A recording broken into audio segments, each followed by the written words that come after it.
تو جیسے کہ کچھ دوست کمنٹ کرتے ہیں تو بڑے شہروں کا رخ نہ کریں، چھوٹے چھوٹے جو شہر ہیں وہاں پہ بغیر سیتے جو ہے پولیسیا نیشنل آپ کو تجدید کر دے گی، لیکن یہ سرٹیفکیٹ آپ نے ساتھ لے کے لازمی طور پہ آنا ہے۔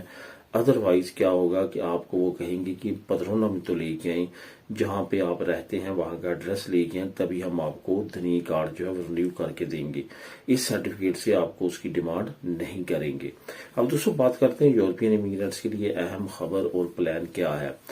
اصل میں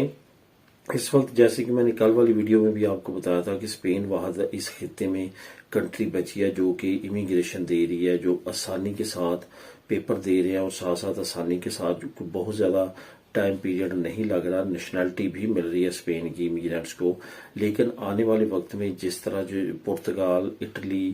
اور باقی جو ارد گرد کے ممالک ہیں بہت زیادہ آسان سمجھی جاتی تھی امیگرینٹس کے لیے کہ آتے ہی آپ پیپر لے سکتے ہیں، بہت آسانی کے ساتھ ان کنٹریز کی نیشنلٹی لے سکتے ہیں، لیکن آنے والے وقت میں اس طرح کی سچویشن جو ہے وہ اسپین میں بھی آ سکتی ہے جس طرح کی سچویشن اس وقت ان کنٹریز میں ہے۔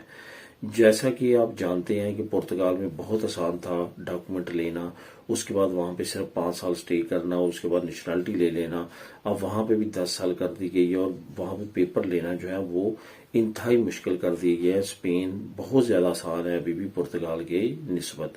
تو یہ سچویشن جو ہے وہ وہی اٹلی میں ہے کیونکہ وہاں پہ بھی رائٹ ونگز پارٹیز آ چکی ہیں، تو اس طرح کی سچویشن جو ہے وہ زیادہ بہتر طور پہ امیگرینٹس کے لیے ثابت نہیں ہوتی۔ اس وجہ سے اسپین میں آنے والے وقت میں جو پلان بن رہے ہیں، جس طرح سے بات کی جا رہی ہے امیگرینٹس کے اگینسٹ اور ان کی ڈپورٹیشن سے ریلیٹڈ اور اس کے ساتھ ساتھ جو انلیگل یہاں پہ ہیں ان سے ریلیٹڈ، تو یہاں پہ مشورہ تمام دوستوں سے یہی ہے جن کے پاس ڈاکومنٹ نہیں ہے کہ ایز سون ایز ارلی جیسے آپ کا ٹائم کمپلیٹ ہوتا ہے جیسے تیسے کر کے جو قوانین اس وقت آپ کو دستیاب ہے انہی قوانین میں اپنے آپ کو لیگل کرنے کی کوشش کریں۔ جن لوگوں کی نیشنلٹی کا ٹائم پورا ہو چکا ہے لازمی طور پہ توجہ دے کہ وہ جلد سے جلد ایز سون ایز ارلی اپنی نیشنلٹی جمع کرائیں تاکہ ان کا ایک پروسیس چل سکے، ان کو نیشنلٹی مل سکے۔ ادروائز آنے والے وقت میں کافی زیادہ پرابلمز اور کافی زیادہ سختیاں ہو سکتی ہیں، جیسے کہ ابھی ووکس اور پاپولر پارٹی کہتی ہے کہ آنے والے وقت میں ہم جو ہے وہ 15 سال کا ٹائم پیریڈ کر دیں گے یا ریسٹرکشنز لے کے آئیں گے یا اس طرح کا اور معاملے لے کے آئیں گے، تو یہ کافی زیادہ آنے والے وقت میں امیگرینٹس کے لیے پرابلم ہو سکتی ہے۔ اب دوستوں بات کرتے ہیں کہ پاکستانی نیشنلٹی کینسل کرانے کا بہترین طریقہ کون سا ہے۔ اس پہ میں آلریڈی کافی عرصہ پہلے بات کر چکا ہوں، لیکن دوبارہ سے آپ کو ریپیٹ کرتا چلوں کہ اس کا جو بہترین طریقہ یہ ہے کہ آپ نے اپنا جو آئی ڈی کارڈ ہے وہ تو آپ نادرا کی ویب سائٹ پہ جا کے خود بھی کینسل کر سکتے ہیں۔ وہ کینسل کرانے کے بعد جیسے آپ کے پاس وہ سرٹیفکیٹ آ جاتا ہے تو آپ نے متعلقہ اپنی ایمبیسی یا قونصل جا کے اپنا پاسپورٹ بھی کینسلیشن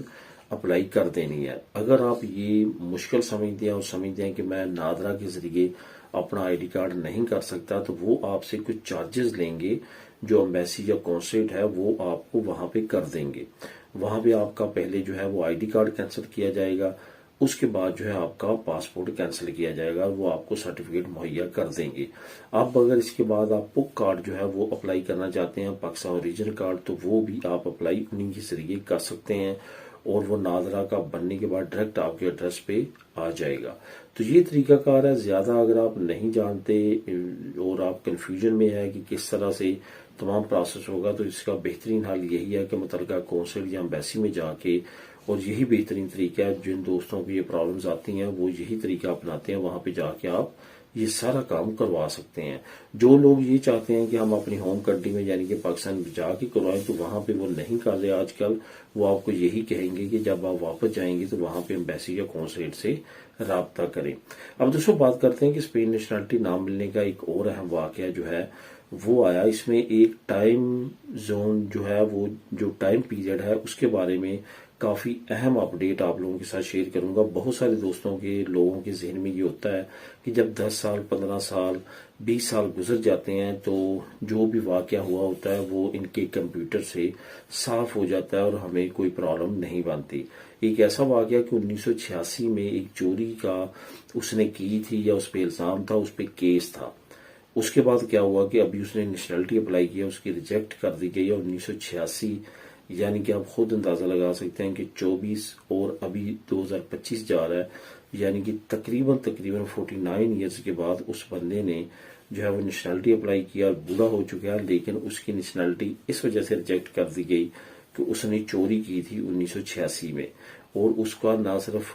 جو خستیسی ہے اس نے ریجیکٹ کیا، وہ اس نے اپیل کی تھی، عدالت نے بھی اس کی ریجیکٹ کر دیا اس کا کریکٹر نہ اچھا ہونے کی وجہ سے۔ تو یہ کافی زیادہ سبق آموز جو ہے وہ واقعہ ہے، اس کی ڈیٹیل نیچے آپ کو لنک نمبر 2 میں خود بھی ریڈ کرنے کے لیے مل جائے گی۔ ملیں نیکسٹ ویڈیو میں نئی اپڈیٹس کے ساتھ، اللہ حافظ۔